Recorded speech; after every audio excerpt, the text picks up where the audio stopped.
আমাদের আক্কেলপুরবাসী অনেক দিনের আকাঙ্ক্ষা ছিল যে চিলাহাটি এক্সপ্রেস ট্রেনটা আমাদের এখানে দাঁড় করানোর জন্য।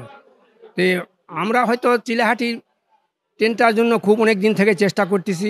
আল্লাহর রহমতে আমাদের বাড়ি ছাড়ের জন্য আমরা এখানে চিলাহাটি ট্রেনটা এখানে দাঁড় করাতে পারছি। আক্কেলপুরের মানুষের গণমানুষের দাবির প্রেক্ষিতে আক্কেলপুরে আমাদের কয়েকজনের উদ্যোগে মিলন ভাই, মাজেদ, তরুণ সহ, মানু ভাই সহ, পিন্টু ভাই সহ অনেকের উদ্যোগে আজকে আমাদের সবচেয়ে বড় বিষয়টা হলো আমাদের আক্কেলপুর 2 আসনের ধানের শীষের প্রার্থী আমাদের সাবেক ডিসি, সাবেক সচিব, ওনার উদ্যোগে ঐকান্তিক প্রচেষ্টায় আজকে আমাদের এই ট্রেন মন্ত্রণালয়ের মাধ্যমে আমাদের এই ট্রেন দাঁড়ানো সম্ভব হয়েছে।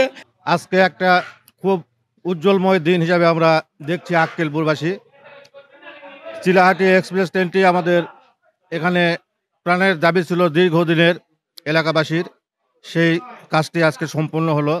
এই সম্পন্নর মধ্য দিয়ে আক্কেলপুরবাসী যে উপকারটা পাবে সেটা হচ্ছে, এর আগে ঢাকাগামী যে ট্রেনগুলো ছিল সেই ট্রেনগুলো আমরা ছোট ছোট ছেলে মেয়েদেরকে পাঠাতে ভয় করতাম, এবং আমাদের স্কুল কলেজ পড়ুয়া যেসব ছাত্রছাত্রী আছে তারা যাইতে অনেক রাত হইতো এবং সঙ্গে যাইতে হতো, আসতেও তাদের সমস্যা হতো।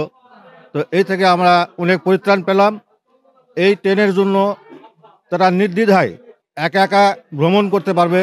আক্কেলপুরবাসীর জন্য আজকে খুব একটা খুশির দিন। চিলাহাটি এক্সপ্রেস ট্রেনটি প্রথমবারের মতো আক্কেলপুর যাত্রা বিরতি করলো, এবং এই ট্রেনে আজকে 10টা নরমাল এবং একটা এসির যাত্রী নিয়ে ট্রেনটি 9টা 5 মিনিটে ঢাকা কমলাপুরের উদ্দেশ্যে ছেড়ে যায়। তো এখানকার মানুষের দীর্ঘদিনের দাবি, প্রাণের দাবি ছিল 3টা ট্রেন যেন আক্কেলপুর স্টেশনে যাত্রা বিরতি করে। তার পরিপ্রেক্ষিতে আজকে প্রথম ট্রেন যাত্রা বিরতি করছে। এখানকার লোকের কাছে আমার বিশেষ করে আহ্বান থাকবে, তারা যেন অবশ্যই টিকিট ক্রয় করে ট্রেনে যাত্রা করে। এই ট্রেনটি শর্ত সাপেক্ষ আক্কেলপুর স্টেশনে যাত্রা বিরতি করতে, শুধুমাত্র ডাউন সাইডে। যদি এখানে বাণিজ্যিকভাবে ট্রেনটি প্রত্যেক ট্রেনের টিকিট বিক্রয় হয় এবং বাণিজ্যিকভাবে লাভ করতে পারে, তবেই ট্রেনটি আমরা আপেও আশা করতেছি আপেও দাঁড়াবে।